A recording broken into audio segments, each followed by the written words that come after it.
राधे राधे। आप सबके हृदय में स्थित परमात्मा को प्रणाम करके आज हम श्रीमद् भागवत गीता के तृतीय स्कंध के 27वां अध्याय प्रकृति पुरुष के विवेक से मोक्ष प्राप्ति का वर्णन का हम पाठ करेंगे। श्री भगवान जी कहते हैं, माता जी, जिस तरह जल में प्रतिबिंबित सूर्य के साथ जल की शीतलता, चंचलता आदि गुणों का संबंध नहीं होता, उसी प्रकार प्रकृति के कार्य शरीर में स्थित रहने पर भी आत्मा वास्तव में उसके सुख दुखादि धर्मों से लिप्त नहीं होते, क्योंकि वह स्वभाव से निर्विकार, अकर्ता और निर्गुण है। किंतु जब वह प्राकृतिक गुणों से अपना संबंध स्थापित कर लेता है,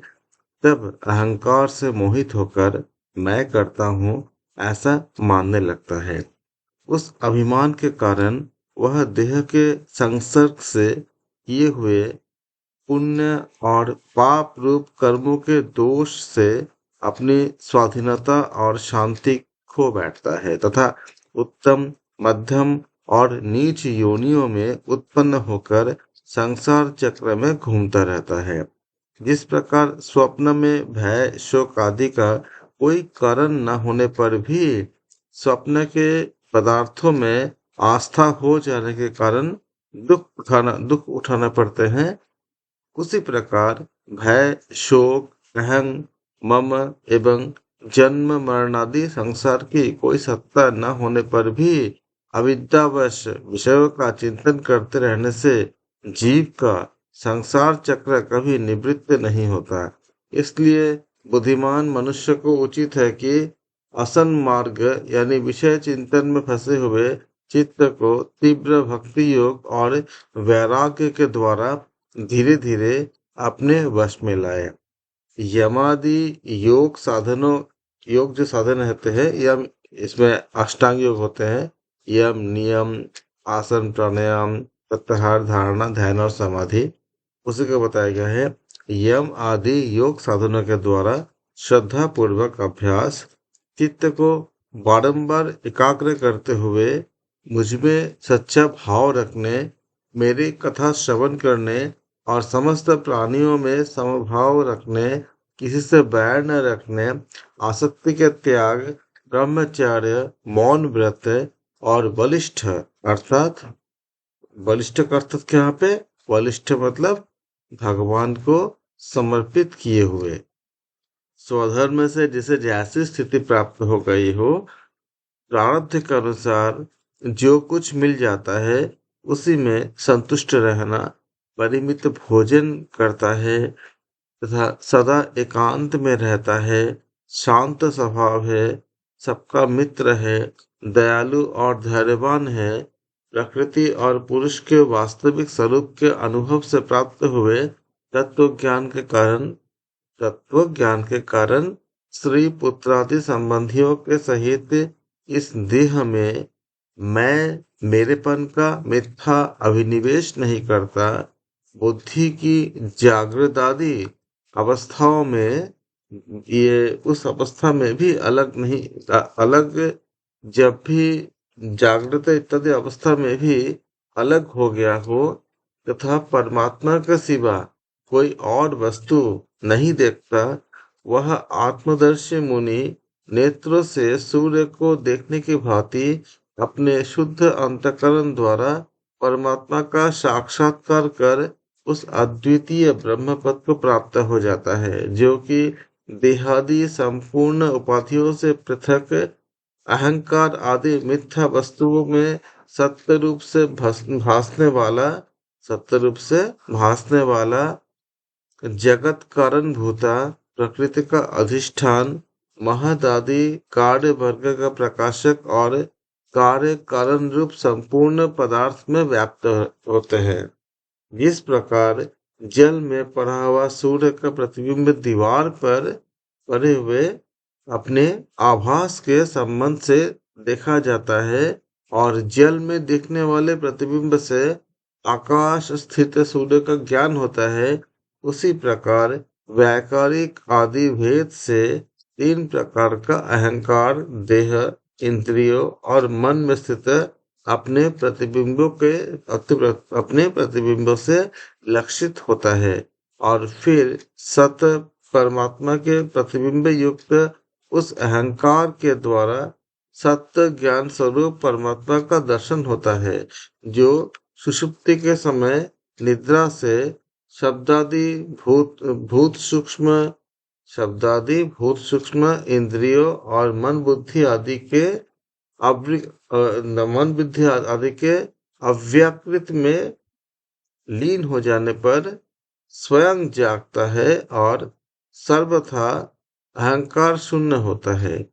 जागृत अवस्था में यह आत्मा भूत सूक्ष्मादि दृश्य वर्ग के दृष्टा रूप में स्पष्टतया अनुभव में आता है, किंतु सुषुप्ति के समय अपने उपाधिभूत अहंकार का नाश होने से वह भ्रमवश अपने को ही नष्ट हुआ मान लेता है। जिस प्रकार धन का नाश हो जाने पर मनुष्य अपने को भी नष्ट हुआ मानकर अत्यंत व्याकुल हो जाता है, उसी प्रकार वह भी अत्यंत विवश होकर नष्टवत हो जाता है। माताजी, इन सब बातों का मनन करके विवेकी पुरुष अपने आत्मा का अनुभव कर लेता है, जो अहंकार के सहित संपूर्ण तत्वों का अधिष्ठान और प्रकाशक है। तब देवहूति ने पूछे, प्रभु, पुरुष और प्रकृति दोनों ही नित्य और एक दूसरे के आश्रय में रहने वाले हैं, इसलिए प्रकृति तो पुरुष को कभी छोड़ ही नहीं सकती। ब्राह्मण, हे ब्राह्मण, जिस प्रकार गंध और पृथ्वी तथा रस और जल की पृथक पृथक स्थिति नहीं हो सकती, उसी प्रकार उसी प्रकार पुरुष और प्रकृति भी एक दूसरे को छोड़कर नहीं रह सकते। अतः जिनके आश्रय से अकर्ता पुरुष को यह कर्म बंधन प्राप्त हुआ है, उन प्रकृति के गुणों के रहते हुए उसे कैवल्य इत्यादि पद कैसे प्राप्त होगा? यदि तत्व का विचार करने से कभी यह संसार बंधन का तीव्र भय निवृत्त हो भी जाए, तो भी उसके निमित्त भूत प्राकृतिक गुणों का अभाव न होने से वह भय फिर से उपस्थित हो सकता है। श्री भगवान ने कहे, माता जी, जिस प्रकार अग्नि का उत्पत्ति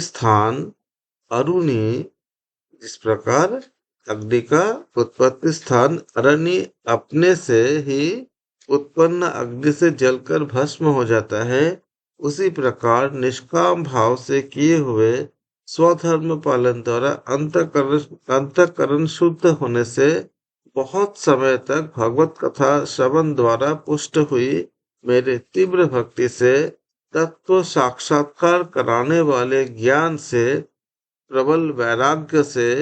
व्रत नियम आदि के सहित किए हुए जितने व्रत नियम होते हैं उनके साथ जितना शास्त्र में जो बताए गए हैं व्रत नियम इत्यादि इनके सहित किए हुए ध्यानाभ्यास से और चित्त की प्रगाढ़ एकाग्रता से पुरुष की प्रकृति यानी अविद्या दिन रात क्षीण होती हुई और धीरे धीरे लीन हो जाती है। फिर नित्य प्रति दोष दिखने से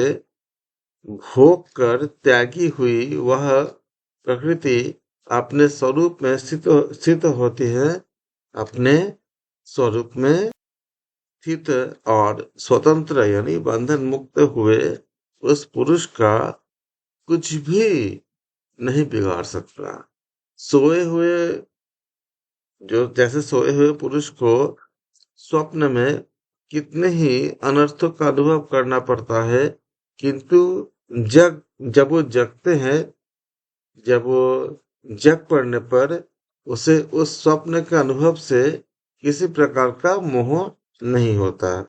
उसी प्रकार तत्व ज्ञान हो गया हो और जो निरंतर मुझ में ही मन लगाए रहता है, उस आत्माराम मुनि की उस आत्माराम मुनि का प्रकृति कुछ भी नहीं बिगड़ सकता। मुझ पे मतलब ईश्वर में, भगवान पे, अपने जो इष्ट है उन पर अगर ध्यान लगाए रखते हैं, तब उस समय उनका कुछ भी नहीं बिगड़ती। अगर लगातार अगर दीर्घ समय तक ध्यान खाली कंटिन्यूअसली सालों साल एकदम खाली उन पे अगर ध्यान लगाते हैं, तो उसके लिए वो परम मुक्ति का माध्यम बन जाते हैं। जब मनुष्य अनेकों जन्मों में बहुत समय तक इस प्रकार आत्मचिंतन में ही निमग्न रहता है, तब उसे ब्रह्मलोक पर्यंत सभी प्रकार के भोगों से वैराग्य हो जाता है। मेरा वह धैर्यवान भक्त मेरी ही महती कृपा से तत्व ज्ञान प्राप्त करके आत्मानुभव के द्वारा सारे संशयों से मुक्त हो जाता है, और फिर लिंग देह का नाश होने पर एकमात्र मेरे ही आश्रित अपने स्वरूप भूत कैवल्य संज्ञ के मंगलमय पद को सहज ही प्राप्त कर लेता है, जहाँ पहुंचने पर योगी फिर लौटकर नहीं आता। माता जी माता जी, यदि योगी का चित्त योग साधना से बढ़ी हुई और मायामयी अनिमादि सिद्धियों में, जिसकी जिनकी प्राप्ति का योग के सिवा कोई भी दूसरा साधन नहीं है, उसमें नहीं फंसता, तो उसे मेरा अविनाशी परम पद ही प्राप्त होता है, जहाँ मृत्यु की कुछ भी दाल नहीं गलती। इस प्रकार 27वां अध्याय समाप्त होते हैं। 28वां अध्याय में हम अष्टांग योग की विधि का वर्णन करेंगे। आप सबके हृदय में स्थित परमात्मा को मैं प्रणाम करता हूँ। आप सबका बहुत बहुत धन्यवाद। राधे राधे। सब सुखी हो, सबका मंगल हो।